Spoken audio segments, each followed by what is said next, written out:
Hello and welcome back, everyone. This is the PayPod with Philan. How are you doing, man? Doing really well. I was looking actually to this after the craziness of last week. Yeah. Definitely was looking for it. So today we're talking about, last time we spoke about a purely American company, Visa, and today we're talking about something purely European. So a bit of a home turf episode. We're talking about the Wero. This is a European initiative. It's do you know what the name comes from? No, actually I don't. So it's a bit of a cringy thing. It's this Brussels bureaucratic thing. So it's we and then Euro. Wero. We are Euro. Yeah, something like this. Okay. So do you feel the cringe? Yeah, I can. I do. So we're talking about this, and the perspective is the Wero, what is Wero? How did it came to be, and is there any future for it? And I think it's going to be interesting. Mm-hmm. I know that you have your opinion, so you share it. Let me give a quick brief introduction of what it is, how it came to be, and then we can share our own opinions.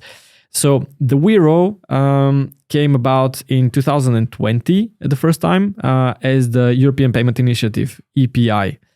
And I think there when it was announced, because it was announced by the European Commission, everybody in payments thought, like maybe you included, thought like this has no future. This is going to be a bureaucratic initiative. There's no way this picks up.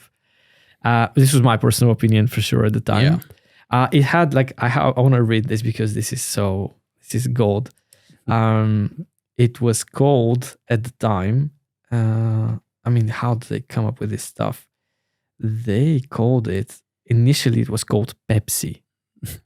And they wanted to fight the Americanization. I don't know what they wanted to do with this ridiculous. It was called the Pan-European Payment System Initiative.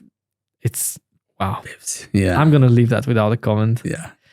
So what happened is pretty much nothing happened for a couple of years.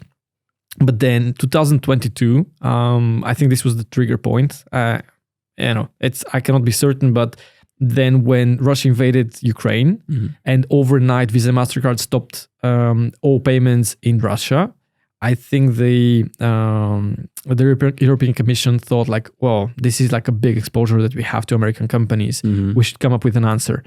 And then they started doing thinking like, okay, what should we do? And they forced a couple of acquisitions. So I think they jumpstart them then. And then in 2023, they acquired Ideal, which is one of the main open banking providers in the Netherlands. And then they continued with Payconic from Luxembourg and Belgium, and then a few other acquisitions.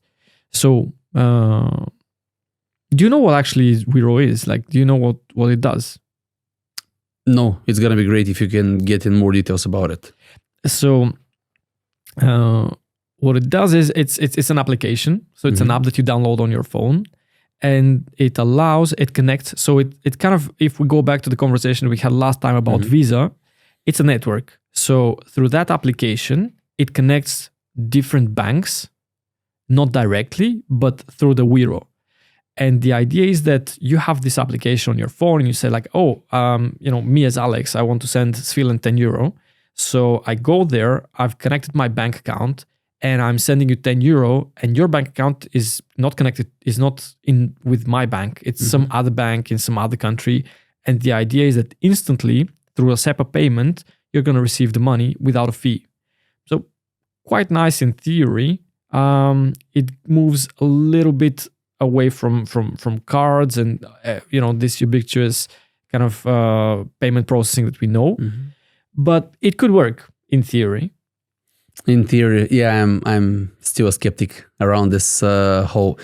I see it because first off, you said it's like it started as something that it was much more bureaucratic and much more top down than bottom up, because usually when things are happening top down, it's like much more bureaucratic. It's slow. It's not ideal. It's not like, I'm skeptic about the user experience, about how it works. I would even say it's not about top down. I would argue it's about, when you have a mandate, a political, it's a political initiative, not a commercial initiative. So what does it solve? That's my problem with it. What exactly does it solve? It doesn't solve. There is no issue. Okay, there is the issue of Visa and Mastercard can cut us off. Yeah, it's a political issue. It's political issue. It's like geopolitical issue that Yeah. could happen. That is a threat. I get that. But in terms of, because it needs to have adoption. It Yeah. needs to have user adoption. You Yeah, have merchant adoption. Mm. Why will they adopt it? Because if I'm a merchant, I'll just see, oh, that's another app.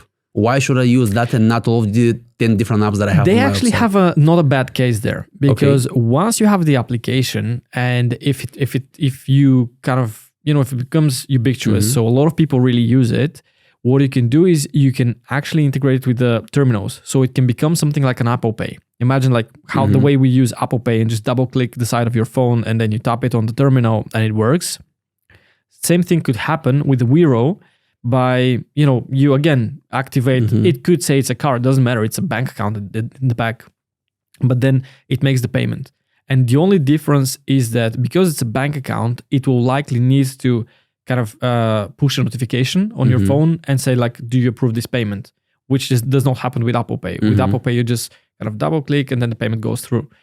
Here, likely you're gonna have this extra push notification which says like, do you approve this payment for €100 to this guy who, I don't know, you're buying something from. So there is a business case. It could make sense, but I'm also a skeptic because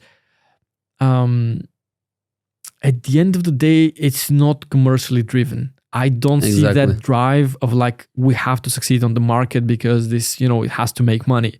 It's been heavily sponsored by the European Union. And when you have sponsored things, they get lazy, they get complacent. And at the end of the day, they're not hungry. Exactly. That's what I'm saying, is because it's coming from the top. It's not some young company that is super hungry and that they found a way or loophole somewhere in the market that they can explore and just commercially make a killing commercially. Yeah. Usually that's how Revolut started. Revolut started as they wanted to send funds abroad and just exchange funds. That's how Revolut, the whole thing started, like I don't know how many years ago. Yeah. And now they're a super app and their user experience is great. And That's it was, people just like to use it. That's why they started using it. And eventually merchants were kind of, well, we need to accept it because people are asking for it. Because it's kind of a chicken and the egg, like which is going to come first? Like, because you need users, but you also need adoption from the businesses. Well, this is the part where maybe they have something in their corner which could help, which is they have, first of all, they have funds on their side. So the European Union is going to continue sponsoring them. And then secondly is if they build it right, so if they have the right people in place, they could build something nice. At the moment, it's rolling out, so it exists in. First of all, it has 40 million users. This is not little. No, it's not. Yeah. I didn't know. Okay. Yeah, but I mean, they're piggybacking off the user base that IDEO had, and what's the other one from Luxembourg? Payconic. Payconic, yeah. But more and more companies are getting in. So in the consortium that Wero is, they have now Polish banks, Spanish banks. It's growing. So I think if they're able to penetrate more and more markets and becomes, if they find a way, even with heavy sponsoring it and, heavy investment, if they're able to have traction in a user base level, then it could become something. I looked at them on LinkedIn and I saw they have about 250 people working at the Wero. Mostly are coming from IDEO Payconic background, but actually there's a lot of people hired in the last year and a half who are not related to these companies, coming from people coming from PPro and other providers around the market. So to be honest, like the workforce that I saw, I mean, at a glance, obviously I didn't go, I didn't spend like 3 hours going through it, but at a glance, they had pretty good professionals. So if they're able to manage this and to, drive the product growth, I think this could be a thing. Although, I'm still a skeptic such as yourself, but maybe. But I have one more question for you. Where do they host all of this? Isn't it like the infrastructure, you mean? Yeah, AWS, Google Cloud, Azure. Actually, I don't know. I think that is the keys because I was reading into it and that was kind of conundrums. Like we want to move away from the US companies and their kind of power over the payment ecosystem globally, and Europe being part of that. But then again, if you want to move away and create something of your own, shouldn't you host it? Yeah. I don't know. I think it's not hosted on AWS or Azure. I think it's hosted on a in European data centers. I really hope so, to be honest. Yeah. I really hope so. There's a couple of interesting initiatives, I mean, in regards to this, because, people are starting to figure out that the dependency on US is really big. So there's a French one. I can't remember the name. There's a French company that's doing what AWS is doing, which is picking up nicely. And I think for this, the mandate is also, for it to be pure European, nothing outside, including... It should be, because it kind of defeats the purpose otherwise. Yeah, I think so. I mean, I don't know, but it's an interesting thing. So it's now it's picking up, and the interesting thing about the Wero is that now, especially in the payment space where we're working, is I see more and more merchants asking for it and asking like, "Oh, do you have the Wero? Do you have it integrated? When are you going to integrate it?" And so there's demand. There's demand. I don't know how big it is, but 40 million users is 40 million users. It's not little. It's definitely not little, and given the fact they started 3 years ago, to actually work on it, they're still maybe 10 years behind like Revolut and all the other big. Yeah, but it does feel like, because let me read you like a couple of the latest developments. So, who joined? Well, I can't find it, but anyway, I saw it recently. This year, Spanish and Polish banks joined. And majority of them, I guess. I'm not sure if it's the majority. I think it was more of a few banks together as some kind of a consortium joined the initiative, and I think they're in.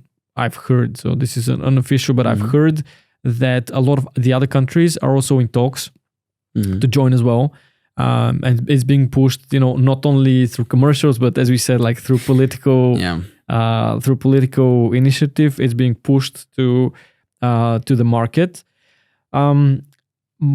Something of a pet peeve that I have is I really want to see on a payment terminal. I want to see open banking and kind of bank transfer payments. Yeah. So this is the thing that could get it. It's if they can pull it off, definitely it will pick up, because now it's in pretty much each store. Your local store could have it. Yeah. Which will definitely make it blow up. I have been researching. I've been part of a few workshops to make this happen, and it's not easy. It's exactly because you need an application. The user has to have an application on their phone for this to work, and this is our chance to get this live. So I'm actually rooting for Wero. I don't know if they're gonna make it, but I'm rooting for them. Hopefully they will, and we'll see it in it will still be here in 40 years, as we were discussing with Visa. Oof. No, I mean, if it's 4 years, that's ridiculous. No. I hope it's, in 20 years it's here. Let's see. Great. All right. So thanks, guys. This is Wero. For next time, we have, what are we talking about next time? Tokenization. Yeah. So everybody's using it. You're maybe not realizing that you're using it. So yeah, you'll find out more in the next episode. See you later, guys. Thanks.